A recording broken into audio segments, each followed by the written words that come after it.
Hello भाई लोग, मैं हूँ फैक्ट भाई और नया कुरकुरे तूफानी मसाला, मसाला तेज, हैरत अंगेज। ना ये कोई कुरकुरे का सस्ता कॉपी नहीं, बल्कि ये है पाकिस्तानी टेढ़ा मेढ़ा कुरकुरे। वैसे ही अगर अपनी 10 वाली मैगी की बात करें तो भैया इसने तो दुबई जाकर अपने रंग और ढंग दोनों ही बदल दिए। और तो और नूडल्स छोड़ मैगी के नाम पर वहाँ कुछ और ही बिकता है। पर अब वो क्या है, उससे पहले आज ये भी जानते हैं कि आखिर अमूल के एक पैकेट पर मेड इन चाइना क्यों लिखा गया। क्या सच में अमूल बटर चाइनीज ड्रैगन की देन है? आइए जानते हैं। नंबर 1, हवा हवाई। अगर बात की जाए वॉकर्स की यानी स्मिथ की और वेस्ट वेलकम्स की या फिर टपू चिप्स मतलब लेस की, तो ये दुनिया भर में और भी कई नामों से जाना जाता है। इतना ही नहीं, लेस के नाम के साथ साथ हुलिया भी हर जगह अलग नजर आता है। और हर जगह अलग नाम होने के बावजूद लेस ने हर देश में अपने फ्लेवर्स निकालने की कोशिश की है। जहाँ भाई लोग आपको लेस का मस्ताना मैंगो तो याद ही होगा, वहीं इजिप्ट में लेस ने रोस्ट चिकन का फ्लेवर बांट दिया था। लेकिन दुनिया भर में नाम कमाने वाली लेस ने इंडिया में अपना नाम खराब कर दिया था। ये तब हुआ जब पेप्सिको ने गुजरात के कुछ फार्मर्स पर केस ठोक दिया था, वो भी ये कहकर कि वो ट्रेडमार्क वाले आलू नहीं उगा सकते। लेकिन अंत में फैसला गुजरात के फार्मर्स की ओर ही गया। फिर चाहे लेस दुनिया में कैसी भी दिखती और बिकती हो, इंडिया में पंगा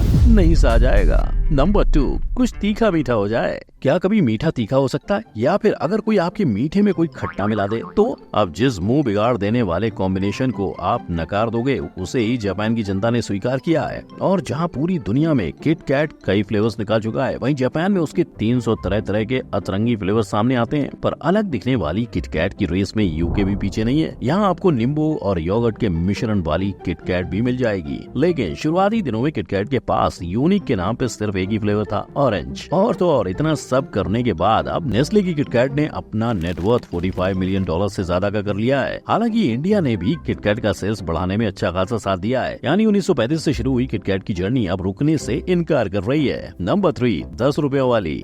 जब इंडियन फूड ब्लॉगर्स से बच के हमारी मैगी विदेश पहुंची, तो तब भी उस पर अत्याचार खत्म नहीं हुए। इनफैक्ट चाइना के अंदर आपको मैगी के अतरंगी लेमन चिकन फ्लेवर का मजा लेना पड़ेगा। और अगर दुबई की बात करें तो यहाँ पे आपको नूडल्स के साथ साथ कई किस्म के मैगी के मसाले मिलेंगे, जिसे आप शारमा या अपने चिकन में डाल सकते हो। इसके साथ साथ दुबई के अंदर मैगी की बाकी कई वैरायटीज भी बिकती हैं। और दुबई वालों को मैगी से इतना प्यार है कि जब इंडिया में मैगी पर बैन लगा था, तब भी दुबई ने इसकी बिक्री जारी रखी थी। लेकिन भाई लोग, जब इसका स्टॉक इंडिया में ही नहीं था, तो दुबई में माल गया कहां से? दुबई के रिटेलर्स का कहना ये था कि तब उन्होंने माल मलेशिया से इंपोर्ट किया, जहां उन्हें सेल करने से कोई मनाही नहीं की गई। तो यहाँ मैगी एक्सपायरी चेक करके ही खाना।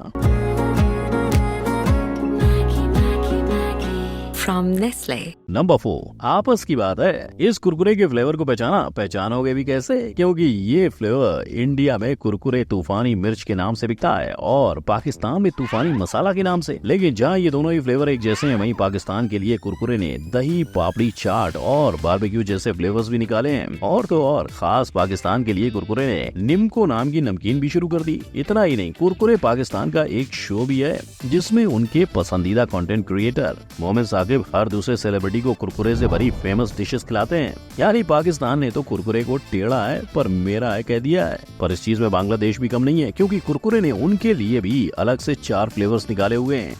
इसीलिए कुरकुरे कहता है ट्राई टेढ़ा यार। नंबर 5, अमूल किसका? सोशल मीडिया की दुनिया में जहां लोग अभी मार्केटिंग का अहम नहीं सीख पाए, वहीं बिना किसी चीज अमूल ने अपने दौर में सबका ध्यान अपनी तरफ कर लिया था। पर क्या वो अमूल सच में अपना है? क्योंकि अगर एक सोशल मीडिया यूजर की माने तो अमूल असल में चाइना की देन है और इस न्यूज ने कईयों को हिला के रख दिया था। मगर अमूल ने इस पूरी कंट्रोवर्सी को झुठलाकर ऐलान किया है कि अमूल 100% इंडियन प्रोडक्ट है। रिलीजन वाला कॉलम जो होता है, उसमें हम बोल्ड और कैपिटल में इंडियन लिखते हैं।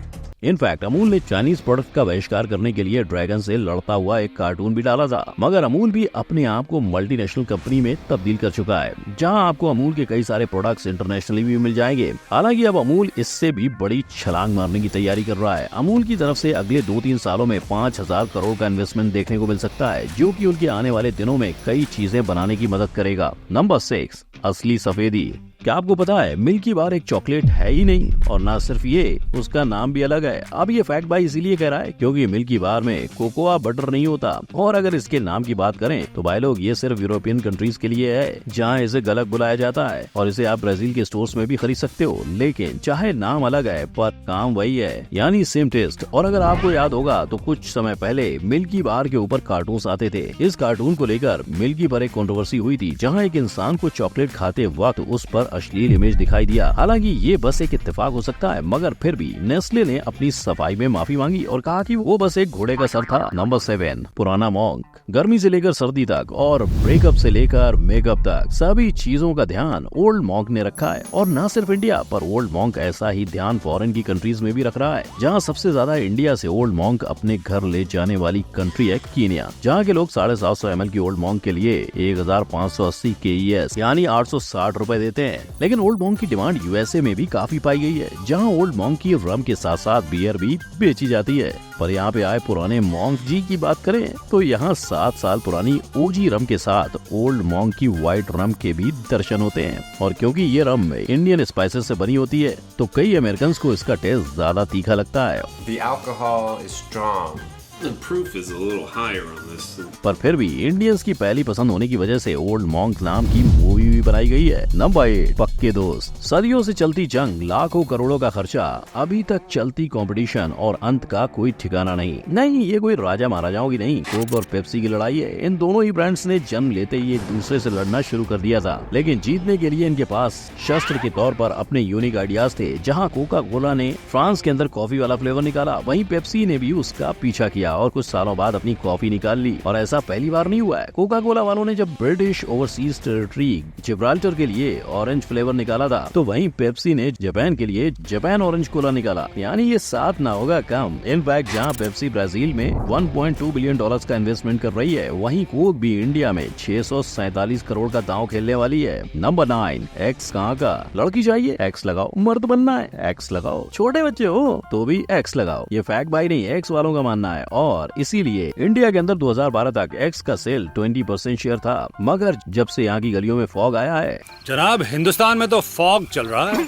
पर चाहे अब इंडिया में एक्स चले ना चले, इन देशों में जरूर चलता है, लेकिन लिंक्स के नाम से। इनफैक्ट आपको लिंक्स और एक्स दोनों की पैकेजिंग भी अलग नजर आएगी, पर एक्स को अपना नाम ट्रेडमार्क इशू की वजह से बदलना पड़ा था। इनफैक्ट 2002 तक अफ्रीका में एक्स को EGO बुलाया जाता था। जहाँ इतना सब काफी नहीं था तो एक्स डिओड्रेंट ने अपने कदम जापान में बढ़ाए और वहाँ की जनता का दिल लुभाने के लिए उसने एनीम का सहारा लिया। यहाँ उन्होंने वन पीस की थीम के डिओ और साबुन लॉन्च किए। मतलब अब बस कोहली की तरह इसका भी कमबैक हो सकता है। तो भाई लोग, ये थी वो चीजें जो हर दूसरे देश में अलग दिखाई देती हैं। और अगर आपको जापान की चिली किटकैट और चाइना की नींबू वाली मैगी खानी है तो कमेंट जरूर करें। मगर जैसे अलग दिखने के बावजूद इन प्रोडक्ट्स ने मुनाफा कमाया, वैसे ही शार्क टैंक में रिजेक्ट होने के बाद भी इन ब्रांड्स ने कैसे प्रॉफिट किया, इस आई बटन पर क्लिक करके जाने। वीडियो अच्छी लगी हो तो लाइक, कमेंट, शेयर और सब्सक्राइब करना मत भूलना। मिलते हैं अगली वीडियो में। गुड बाय, जय हिंद।